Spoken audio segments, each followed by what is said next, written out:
జనవరి 22, 2024 ప్రపంచమంతా ఎదురు చూస్తుంది. చరిత్రలో నిలిచిపోయే రోజుగా ఉండబోతోంది. అయోధ్యలో రామ్లలా విగ్రహ ప్రాణ ప్రతిష్ఠ జరగబోతోంది.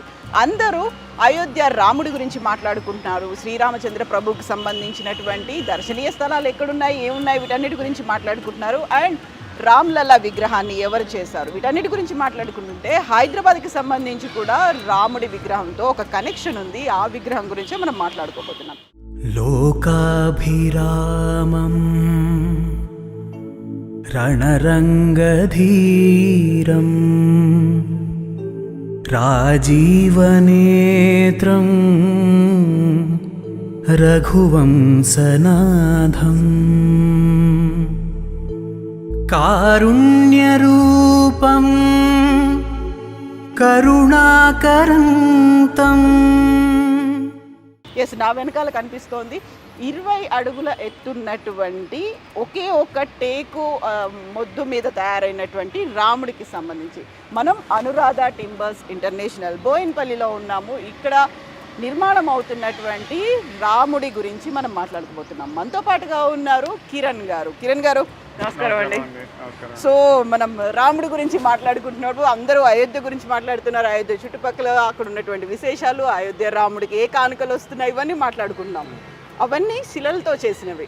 బట్ ఇక్కడ మనం చూస్తోంది కంప్లీట్ గా టీక్ వుడ్ తో తయారైంది. 20 అడుగుల హైట్ ఉన్న లాగ్ నండి. ఓకే, గిరిధర్ గౌడ్ గారు ఒక కాన్సెప్ట్ తీసుకున్నారు. ఆయన ఏమన్నాడంటే, లాగ్ ని అరౌండ్ ది లాగ్ రాముడు లంకను గెలిచినాక సీతా సమేతంగా సపరివారంగా సో అయోధ్యకి వెనక్కి వచ్చేటట్టు ఆ ఎక్స్ప్రెషన్ తీసుకొని అది వచ్చేటట్టు ఆయన బొమ్మ చెక్కుదామని చెప్పి డ్రాయింగ్స్ గీశారు. సో రాముడితో పాటు సీతాదేవి పరిచారకులు, రాముడు రాజుగా వస్తున్నట్టుగా కాన్సెప్ట్ తీసుకుని దాంతో సూర్యవంశం కాబట్టి సూర్యుడు బొమ్మ. సో చుట్టూత లాగ్ చుట్టూత అంటే మీరు 360 డిగ్రీస్ చూపితే స్కల్ప్చర్ 360 డిగ్రీస్ ఉంటుంది. మోర్ దెన్ ఆర్ట్, ఒక భక్తి భావంతో ఆయన గీశాడు. మా స్కల్ప్చర్స్ కూడా చాలా బాగా చెప్తున్నారు. సో ఇది ఆలోచన ఎందుకు వచ్చిందంటే, మేము అయోధ్య రామ జన్మభూమికి డోర్లు తయారు చేస్తాం. సో రాముడికి అంతకుముందు శేషశయ్య అనంత శ్రీ పద్మనాభ స్వామి స్కల్ప్చర్ చెక్కాం పెద్ద లాగ్లోంచి, 100s of year ఏజ్ ఉన్న లాగ్లోంచి. దాని తర్వాత రాముడిది కూడా ఒక స్కల్ప్చర్ చెక్కుదాము అని చెప్పి గిరిధర్ గౌడ్ గారికి చెప్తే ఆయన డ్రాయింగ్లు గీసిచ్చారు. సో ఒక చిన్న శాంపుల్ చేశాను, చేసి దాన్ని అది కూడా అలాగే 360 డిగ్రీస్ చేశాను. కరెక్షన్ చేసుకొని పెద్దది మొదలు పెట్టాము. ఇప్పుడు ఓన్లీ 50-60% కంప్లీట్ అయింది. అంటే మిగతా జ్యువెలరీ ఇవన్నీ చెక్కాలన్నమాట. సో ఫిబ్రవరిలో మొదలు పెడదాం అనుకుంటున్నాను. సో కంప్లీట్ గా రామ జన్మభూమికి సంబంధించి రామ్లల్లాది అక్కడ అంతా ఏర్పాట్లు హడావుడి కంప్లీట్ అయిన తర్వాత దీని మీద ఫోకస్ ఎప్పుడు పెడతారు? దీని మీద ఫోకస్ ఫిబ్రవరి నుంచి పెడదామనండి. సో టీముని తీసుకొచ్చి మొత్తం మళ్ళీ ఆర్టిస్ట్తో కూర్చొని ఇప్పుడు ఏదన్నా చేస్తే గాడ్ ఈజ్ అబవ్ అస్ అంటే మనకంటే గొప్పవాడు. ఆ గొప్పతనం అనేది స్కల్ప్చర్లో చూపించాలి, మనం ఆరాధించాలి, ఎవరన్నా చూడంగానే దండం పెట్టుకునేటట్టు విగ్రహం చెక్కాలి. సో ఒక డివైన్ ఎనర్జీ, ఒక పాజిటివ్ ఎనర్జీ, ఒక పవర్ఫుల్ ఎనర్జీ అంటాం, ఒక భక్తి భావంతో డివైన్ ఎనర్జీతో సో బాగా చేద్దామని చెప్పి చాలా ఫోకస్డ్గా ఉన్నాము. సో ఫినిషింగ్ అయినాక మేము మీకు డెఫినెట్ గా. అయితే ఇప్పుడు మన ముందు రాముడు ముందు ఉన్నాము అంటే ఇది ఎగ్జాక్ట్ గా ఫ్రంట్ పార్ట్ అంతే కదా? ఇది రాముడు నిలబడి ఉన్న పొజిషన్. సో రాముడి కింద ఇమ్మీడియట్ గా అదే ప్లేస్ లో హనుమంతుని పెట్టేశారు. రాముడు భక్తుడు కనుక హనుమంతుడు భక్తులందరూ కలిసి రాముడికి సేవ చేస్తారు. ఇక్కడ ఋషులు ఉన్నారు, అందరూ ఉన్నారు మేడం. ఇంకా చెక్కాలి. సో దాని డీటెయిలింగ్ మొత్తం చెక్కినాక వచ్చింది. సో రాముడితో పాటు సీతాదేవితో పాటు రాణి కాబట్టి పరిచారకులు. సో దాని తర్వాత సుగ్రీవుడు కూడా రాజు కదా. అవును. సుగ్రీవుడి కింద జాంబవంతుడు, తర్వాత విభీషణుడు, అంగదుడు పైన. విభీషణుడు కూడా రాజు కాబట్టి ఆయనతో పాటు రాక్షసులు వచ్చినట్టు చూపించాము. సో దాని తర్వాత రాముడు తర్వాత ఉండేది లక్ష్మణుడు కాబట్టి సో లక్ష్మణుడు కల్చర్ ఇక్కడ చెక్కారు. సో వాళ్ళతో పాటు పరివారం మొత్తం. సో ఈ థీము గిరిధర్ గౌడ్ గారు తీసుకొని ఆయన అండ్ కాషాయ ధ్వజం కూడా కనిపిస్తుంది. అవునండి, ధ్వజం సూర్యవంశం కాబట్టి పైన సూర్యుడు బొమ్మ, దాంతో పాటు రాజు కాబట్టి విజయం సాధించి వచ్చాడు కాబట్టి విజయ పతాకంతో పాటు సో ఇది చేశారండి. అంటే మొత్తం కంప్లీట్ అయినాక నేను మీకు ఇంకా డీటెయిల్గా ఎక్స్ప్లెయిన్ చేస్తాను. సో మొత్తం కంప్లీట్ అవ్వాలి. అండ్ ఇక్కడ గవర్నర్ మేడం వస్తే మొన్నటిదాకా ఎవరికి చూపించలేదు. ఇది చాలా ఇంట్రెస్టింగ్ కనిపిస్తుంది. కడియం అండి, కడియము కాలికి కడియం వేయడం అనేది అది కూడా ఈజీగా ఫ్లెక్సిబుల్ గా ఉంది. కడియం ఎలా ఉంటుందో ఆ లుక్ వచ్చేట్టుగా రౌండ్ సర్కిల్ లో పెట్టిదాన్ని. ఇంకా బాగా వస్తుందండి. ఇంకా ఫినిషింగ్ అనేది కావాలి. ఇంకా ఫినిషింగ్ వచ్చినాక జ్యువెలరీ చెక్కాలి. సో అంతా రాముడి దయ బాగా వస్తుందని మేము అనుకుంటున్నాం. కాకపోతే నాకు ఇక్కడ కిరణ్ గారు యూజువల్ గా చూడగానే రాముడికి సంబంధించిన కిరీటం అంటే అది కొంచెం డిఫరెంట్ ఉంటుంది. ఈ కిరీటాన్ని మనం వెంకటేశ్వర స్వామి దగ్గరే చూస్తాం కదా. అంటే ఆర్టిస్టు ఇంకా క్రియేటివిటీ గీస్తా ఉన్నాడు ఆయన ఇన్స్పిరేషన్ తీసుకొని. ఇక మొత్తం అయినా కానీ నేను చెప్పను మేడం, ఎందుకంటే మొత్తం కంప్లీట్ కానివ్వండి. సో ఇంకా ఆయన కిరీటానికి సంబంధించి అందులో కూడా వచ్చేటువంటి మణిమకుటాలు అంటారు, అవన్నీ ఆయన స్కెచ్లు వేస్తున్నాడు. సో ఆయన ఏం చేస్తాడంటే సో వచ్చి మళ్ళీ చూసుకొని ఆల్రెడీ దాన్ని ఇంప్రూవైజ్ చేస్తూ ఉంటారు. అయితే ఇక్కడ మాకు వుడ్ కి సంబంధించి చూసుకుంటే టేకు వుడే కదా. మా ఫ్యాక్టరీలో 20 years నుంచి ఉందండి లాగ్. 20 ఏళ్ల నుంచి ఉంది. ఎంత ఏజ్ ఎంత? చాలా సార్లు కట్ చేయడానికి ట్రై చేశాను. మా మిషన్ కంటే లాగ్ పెద్దగా ఉంటే కటింగ్ లేట్ అయిద్దని. సో మల్టిపుల్ రీజన్స్ 3 సార్లు అమ్ముదామని ట్రై చేసి వెనక్కి వచ్చి ఇక్కడ పెట్టేశాను. ఇది మా డిపోలో ఉన్న పెద్ద లాగ్ అన్నమాట. అయోధ్య పని మొదలు పెట్టినాక ఈ లాగ్ను కూడా శిల్పంగా చెక్కుదామని చెప్పి సో మొదలు పెట్టాము. సో ఇంకా ప్రాసెస్లో ఉంది.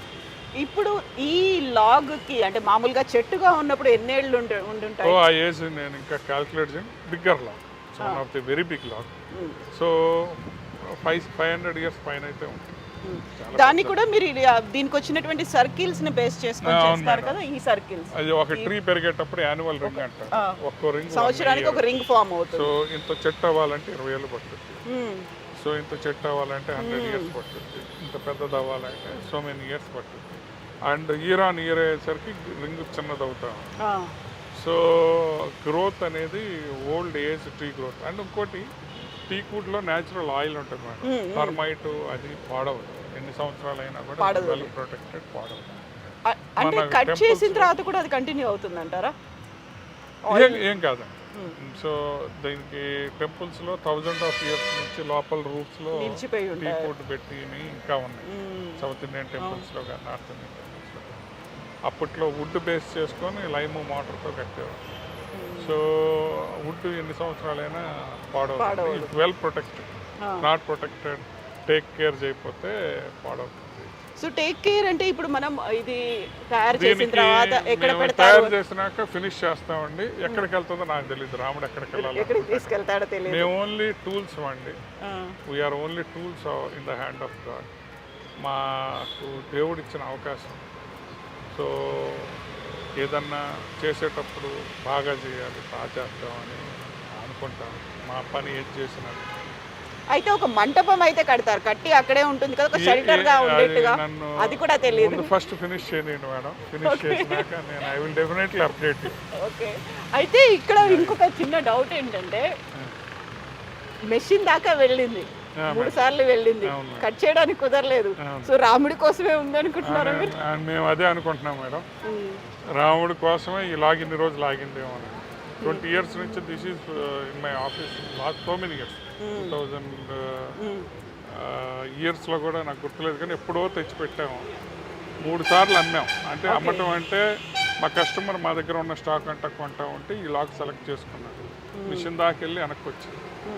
సో ఇప్పుడు రాముడు లోపల ఉన్నాడు, మేము ఇప్పుడు బయటికి తీసుకొచ్చారు. Okay, exactly. అయితే యూజువల్గానే ఇప్పుడు ఎన్ని ఏళ్ళు అనేది ఐడెంటిఫై చేయలేరు, బట్ ఎంత వెయిట్ ఉంది అనేది ఏదైనా చూసారా? వెయిట్ హెవీ వెయిట్ ఉంటుంది మేడం. అరౌండ్ మేము చెక్ చేయలేదు. చెక్ చేయలేదు అసలు. చేయలేదంటే ఇప్పుడు నేను వెళ్ళేటప్పుడు వెయ్యి చేయిస్తాను ట్రక్లో తీసుకెళ్ళేటప్పుడు 3 tons దాకా 2 to 3 tons. ఓకే. మొత్తం ఈ స్ట్రక్చర్ రావడానికి ఎంత టైం పట్టింది? ఈ 3 months పట్టింది మేడం. 3 ఇంకా months. 3 months పట్టింది. ఇంకో 3 months ఉంది. అయితే ఫినిషింగ్ టైం పట్టుద్ది. ఆ, అంటే జ్యువెలరీలు, కిరీటాలు ఇంకా చాలా చేయాలి. ఫినిషింగ్ మళ్ళీ పాలిషింగ్ చేయాలి. ఇంకో 4 months వర్క్ ఉంది. అంటే మనం ఇది హడావుడిగా చేయట్లేదు. స్కల్ప్చర్ అనేది టైం తీసుకోవాలి. ఇంప్రొవైజేషన్కి స్కోప్ ఉండాలి. ఆర్టిస్ట్ ఇంకా బాగా చేయొచ్చు ఎగ్జాక్ట్లీ. అని అనుకున్నాడు అనుకోండి, దాన్ని ఇంప్రూవ్ చేయాలి. సో ఇదంతా టీం వర్క్. ఒక టైం బౌండ్ అనేది కూడా లేదు కాబట్టి, అండ్ మీ ఓన్ క్రియేటివిటీ కాబట్టి అక్కడ టైం బౌండ్ మనమే పెట్టుకోలేదు, బాగా చేద్దామని ఉన్నాం. సో క్రియేటివిటీ ఎంత మనిషి ఎంత చేయగలడో అంత చేద్దాం, శక్తి ఎంత ఉంటే అంత చేద్దాం. అవును. సో నేను కూడా ఆలోచిస్తూ ఉండేవాడిని. ఏమన్నా డౌట్లు వస్తే ఆర్టిస్ట్ను ఫోన్ చేసి ఇసుకిచ్చేవాడిని. సో ఇంకా బాగా రావాలి సార్, మొహం బాగా రావాలి. సో ఆర్టిస్ట్ ఏమో చెక్ ఏమన్నా ఇసుకిచ్చేవాడు. చాలా టీం వర్క్ మేడం. అండ్ చాలా రామయ్య ఎలా కావాలనుకుంటున్నాడో అలా. అయితే యూజువల్గా ఇంత హైట్ ఉన్నటువంటి ఫస్ట్ టైం నేనైతే చూడడం, ఎక్కడుంది అనుకుంటున్నారు? ఎంత హైయెస్ట్ ఇలా వుడ్తో చెక్కినటువంటి రాముడు ఉన్నాడు అనేది నాకైతే ఐడియా లేదు మేడం. సో నేనైతే ఎక్కడ చూడలేదు. ఉండొచ్చు, ఉండకపోవచ్చు, మనకు తెలియదు. సో ఏమైనా ఇంటర్నెట్లో ఎతకాలి. ఎస్. సో కిరణ్ గారితో మనం ఆ రాముడి గురించి మాట్లాడుకున్నాము. ఇంతకు ముందే ఇలా శేషశయన రూపంలో ఉన్నటువంటి అనంత పద్మనాభుడిది కూడా చేశారు. దానికి సంబంధించి చేశారు, మీ డిపోలో పెట్టుకున్నారు. ఎక్కడికి వెళ్తుంది అంటే అది కూడా విష్ణుమూర్తి డెసిషన్, ఎక్కడికి వెళ్ళాలి అనుకుంటే అక్కడికి డెసిషన్ మేడం, అదేం లేదు. సో కాకపోతే చాలా మంది భక్తులు వస్తున్నారు. వెంకయ్యనాయుడు గారు ఓపెన్ చేశారు మేడం ఆ ఆఫీస్లో. 2020లో స్టార్ట్ చేశాము. అయితే ఇది కంప్లీట్ అవ్వడానికి మీకు 3 years పట్టింది. అవును madam, you can see the dates. అక్కడ ఉంది. స్టార్టెడ్ April 10th స్టార్ట్ చేశారు 2020. 23 February 23 కంప్లీట్ అయిపోయింది. కంప్లీట్ అయిపోయింది అంటే మీరు అనుకున్నట్టుగా కంప్లీట్ ఫినిషింగ్ వీటన్నిటితో కలిసి. అండ్ ఇదే లుక్, ఇదే ఫినిషింగ్ రాముల వారికి రావాలి అంటే ఎంత టైం పడుతుంది? ఇంకో 3 months అనుకుంటున్నా మేడం. 3 months అయింది. ఓకే. 3 monthsలో ఫినిష్ చేద్దామనే. ఈ అనంత పద్మనాభుని ఎక్కడికి షిఫ్ట్ చేస్తున్నారు? ఎక్కడికి షిఫ్ట్ చేస్తారు? ఇక్కడ ఉంటాడు, ఎక్కడికి వెళ్తున్నాడు ఈయన? తెలియదు. అది కూడా ఇంకేమనుకోలేదు. ఎస్ అండి, thank you so much. And మనం మాట్లాడుకోవాల్సినవి చాలా ఉన్నాయి. మీరు అనురాధ టింబర్స్ని క్రియేట్ చేస్తున్నటువంటి అద్భుతాల గురించి మనం చాలా మాట్లాడుకోవాలి. చాలాసార్లు మీట్ అవ్వాల్సిన అవసరం అయితే ఉందనిపిస్తుంది నాకు. Thank you so much. And అది కంప్లీట్ అయిపోయిన తర్వాత మళ్ళీ will meet once again. Thank you Kiran గారు, థ్యాంక్ యూ సో మచ్ అండి.